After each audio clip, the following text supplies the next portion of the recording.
नमस्कार। विपक्ष ऑलवेज बेदम देख रहे हैं आप। मैं हूं आपके साथ पूजा। उत्तर प्रदेश विधानसभा चुनाव 2027 से पहले इंडी गठबंधन में सब कुछ ठीक नहीं दिख रहा है। एक तरफ अखिलेश यादव कांग्रेस के साथ मिलकर चुनाव लड़ने की बात कर रहे हैं, तो दूसरी तरफ दोनों दलों के नेता खुलेआम एक दूसरे पर निशाना साध रहे हैं। ताजा विवाद इमरान मसूद और समाजवादी पार्टी के नेता उदयवीर सिंह के बीच छिड़ी बयानबाजी को लेकर है। उदयवीर सिंह ने कहा कि इमरान मसूद गठबंधन पर फैसला लेने वाले नेता नहीं है और वो सिर्फ सुर्खियों में रहने के लिए बयान देते हैं। इसके जवाब में इमरान मसूद ने पलटवार करते हुए दावा किया कि 2024 में सपा को 37 सीटें कांग्रेस के साथ गठबंधन की वजह से ही मिली। इमरान मसूद यही नहीं रुके, उन्होंने समाजवादी पार्टी पर आरोप लगाया कि वो किसी मजबूत मुस्लिम नेता को बर्दाश्त नहीं करती। मुख्तार अंसारी, अतीक अहमद और आजम खान का नाम लेते हुए उन्होंने सपा की राजनीति पर भी सवाल उठाए। तो सपा कांग्रेस के बीच में चल रही दरार पर आज चर्चा करेंगे। तो वहीं महाराष्ट्र की राजनीति में बवाल मचा हुआ है। उद्धव ठाकरे की पार्टी के 15 विधायक टूटने की खबर सामने आ रही है। शरद पवार पर भी सभी की निगाहें टिकी है। साथ ही उमर अब्दुल्ला बुरे फंस गए हैं। भारतीय जनता पार्टी ने उमर अब्दुल्ला को कानूनी नोटिस भेजा है। ये नोटिस उस दावे के बाद भेजा गया जिसमें उमर अब्दुल्ला ने आरोप लगाया था कि बीजेपी ने उनकी सरकार गिराने के लिए नेशनल कॉन्फ्रेंस के विधायकों को नगद और मंत्री पद का लालच देकर खरीदने की कोशिश की थी। तो आज इन्हीं खबरों पर चर्चा करेंगे। मेरे साथ स्टूडियो में मौजूद हैं कैपिटल टीवी के editor in chief doctor Manish Kumar और एग्जीक्यूटिव एडिटर राजीव जी। आप दोनों का बहुत बहुत स्वागत है। धन्यवाद। सर, एक नहीं बल्कि कई सारे बयान इमरान मसूद की तरफ से सामने आए। क्या कुछ चल रहा है ये समाजवादी पार्टी और कांग्रेस पार्टी के बीच? देखिए, ये प्रेशर पॉलिटिक्स है और कांग्रेस पार्टी ये चाह रही है कि अभी से ही आप जो है गठबंधन का सीट फॉर्मूला सारी चीजें डिक्लेयर कर दें। इमरान मसूद ने क्या कहा? इमरान मसूद ने साफ साफ कहा कि गठबंधन की बात आप करते हो, लेकिन ये आखिरी मौके तक जाने की जरूरत नहीं है। अभी आप सीट का जो है बंटवारा कर लो। मतलब आप ये कह रहे हो कि अभी कर लो, ताकि हमें पसंद नहीं आए तो फिर हम मायावती के साथ और भी छोटी छोटी पार्टियों के साथ गठबंधन करने का एक अलग रास्ता बना सकते हैं, सीधा। लेकिन ये इंपॉर्टेंट जो इमरान मसूद का जो बयान है उस वजह से है क्योंकि वो ये बता रहे हैं कि कांग्रेस अकेली मुसलमानों की पार्टी है और मुसलमानों के अकेले लीडर वो राहुल गांधी हैं।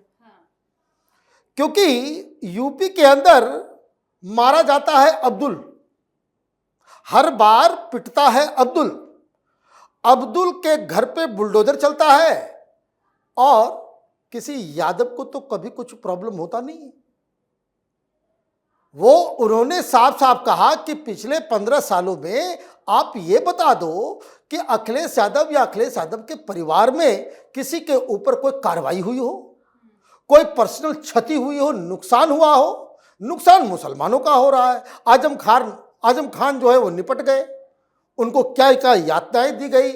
उन्होंने अंसारी का नाम ले लिया, उन्होंने तमाम तरह के उन तरह के डॉन जिसका इनकाउंटर हुआ उसके मारा गया अब्दुल, मलाई खाए यादव। ये चलेगा नहीं, ये तो सीधा सीधा ऐलान। अब बहुत सारे लोग जो है वो उसमें ये बता रहे हैं कि देखो भाई, ये इमरान मसूद कौन है? क्या वो अध्यक्ष है या कांग्रेस पार्टी की तरफ से उसको कहा गया है कि आप जो है गठबंधन के बारे में बातचीत करें? कि वो अधिकृत व्यक्ति नहीं है, इसलिए उनके बयान का कोई वैल्यू नहीं है। अरे भाई, वो प्रियंका वाड्रा राहुल गांधी का वो बहुत करीबी है और बाइट कहाँ दिया उसने? अपने फेसबुक के ऊपर नहीं, बाइट सारी जो आई है वो एएनआई के ऊपर। एएनआई का कैमरा किसी पार्टी प्रवक्ता के पास पार्टी के कहने पे जाता है। ऐसा नहीं कि एएनआई वाले जो है रोज घूमते रहते हैं कि चलो भाई आप दे दो, आप कुछ बोल दो ना। उसका एक प्रॉपर प्रोसीजर है। किसी भी एजेंसी का माइक वहीं जाएगा जहां पार्टी के द्वारा कहा जाता है कि आप वहां जाएं, उनसे बाइट ले लें। इस मुद्दे पे बाइट चाहिए, कौन बोलेगा? आप इसके पास जाइए, इसके पास जाइए। अन्यथा ये एएनआई पे तो कोई भी आदमी कुछ भी बोलना चालू कर दे। ये होता नहीं है।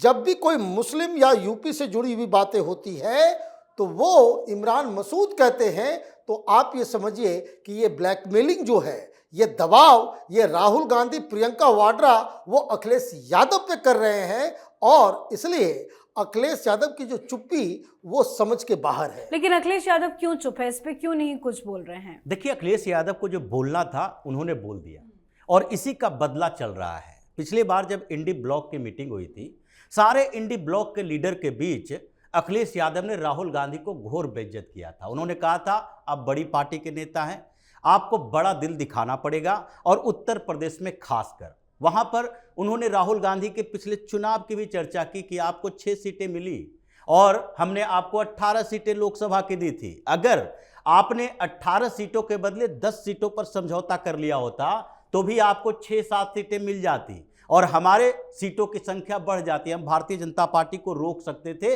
ये इंडी ब्लॉक के सारे लीडर के सामने बोला है, और इसलिए सब लोगों ने मिलकर दबाव बनाना शुरू किया कि नहीं, कांग्रेस को अगर रीजनल पार्टियों के साथ गठबंधन बरकरार रखना है तो उसे सेक्रीफाइस करना सीखना होगा। अब कांग्रेस में यह चल रहा था कि अगर हम सेक्रीफाइस करना सीखे तो हर स्टेट में हमारी एक रीजनल पार्टी के साथ गठबंधन है, तो हम लड़ेंगे कहां चुनाव?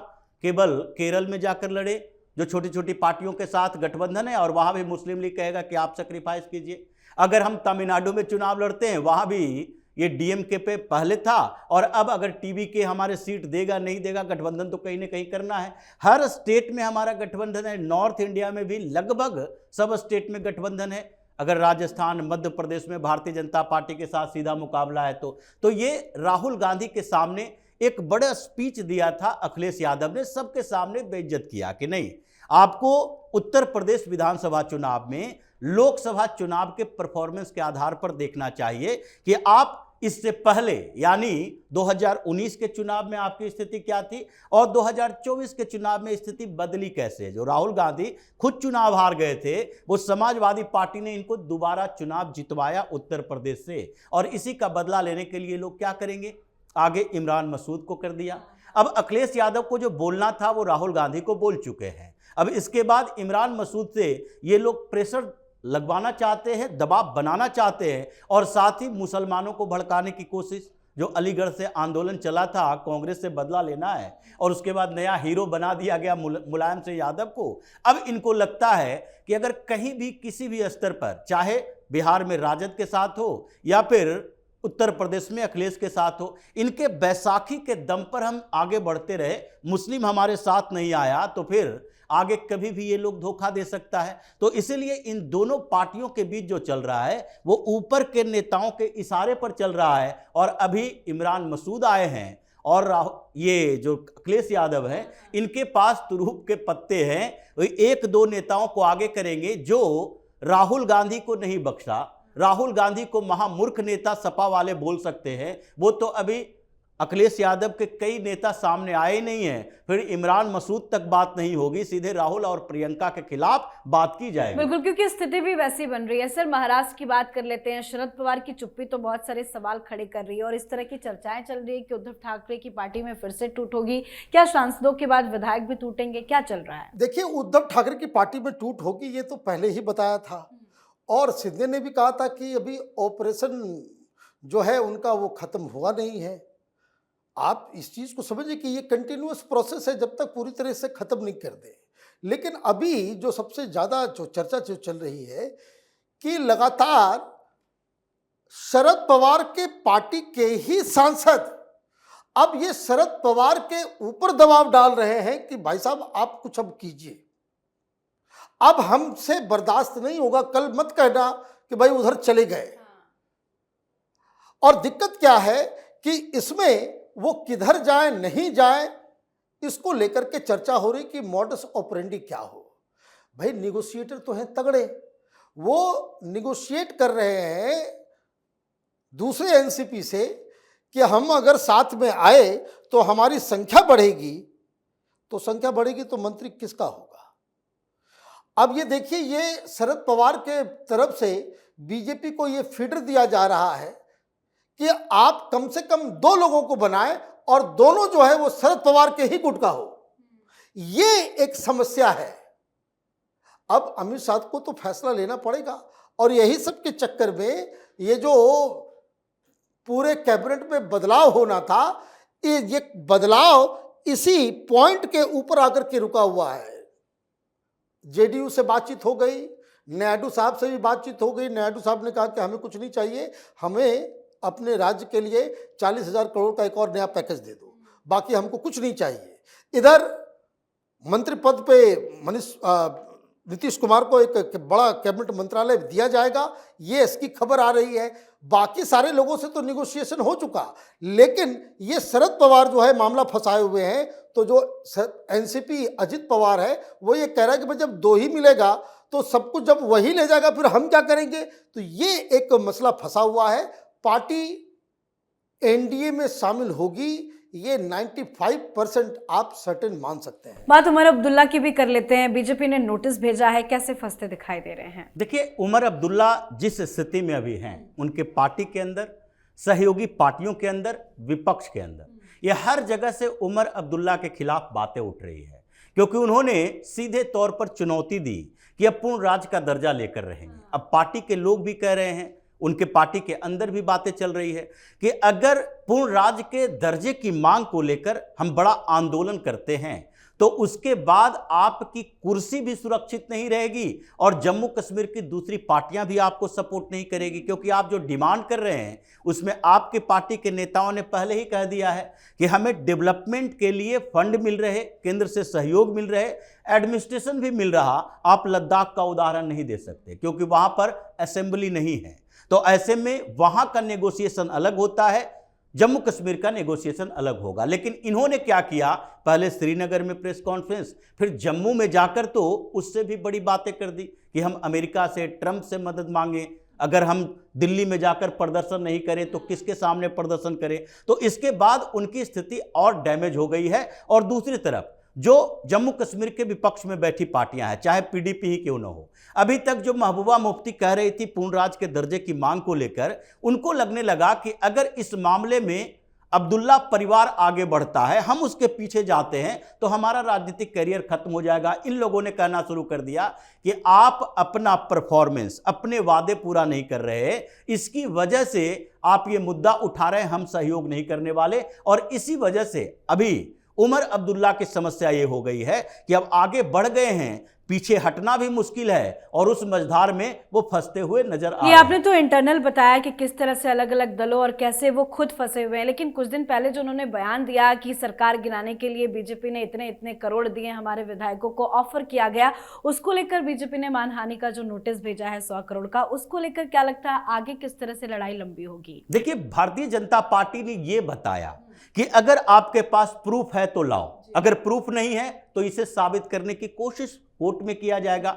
तो इसका मतलब है कि अगर आगे उसकी पार्टी के अंदर टूट होती है तो ये उमर अब्दुल्ला ये नहीं कह सकते कि पैसे से खरीद बिक्री हुई है। ये जो इंटरनल फाइट उसका चल रहा है उसको जस्टिफाई करने के लिए भारतीय जनता पार्टी ने कहा कि आप आरोप लगा रहे हो क्योंकि आपकी पार्टी के अंदर दिक्कतें बढ़ गई है, और अगर आपकी पार्टी के अंदर वो दिक्कतें आगे बढ़ती है, पार्टी टूटती है, और जम्मू रीजन में भारतीय जनता पार्टी है, वहां पर इंडिपेंडेंट कुछ हैं, वो भी भारतीय जनता पार्टी के साथ हैं, तो अगर सरकार बनाने की संभावना बढ़ती है, 5 नॉमिनेटेड विधायक वो लेफ्टिनेंट गवर्नर चुनते हैं, तो उसके बाद अगर सरकार बनाने की संभावना बढ़ती है, इनकी पार्टी में टूटती है, तो फिर बाद में यह आरोप मत लगाना पैसे से खरीदा गया है, क्योंकि अभी अगर उस आरोप के आधार पर कोर्ट में प्रूफ नहीं दे सके तो फिर बाद में इस आरोप को कोई मतलब नहीं बन जाएगा। जी बिल्कुल, बहुत बहुत धन्यवाद सर आप दोनों का। धन्यवाद। तो मुख्यमंत्री उमर अब्दुल्ला के खिलाफ बीजेपी की ओर से 100 करोड़ रुपए के मानहानि के मुकदमे की चेतावनी दी गई है। बीजेपी की ओर से कानूनी नोटिस भी भेजा जा चुका है। तो वहीं महाराष्ट्र में कभी भी बड़ा खेल हो सकता है। अंदर खाने महाराष्ट्र की राजनीति में हलचल तेज है। साथ ही इमरान मसूद ने विपक्षी गठबंधन की पोल खोलकर रख दी है। तो इस पर आप भी अपनी राय कमेंट करके लिखिएगा। देखते रहिए कैपिटल टीवी। नमस्कार।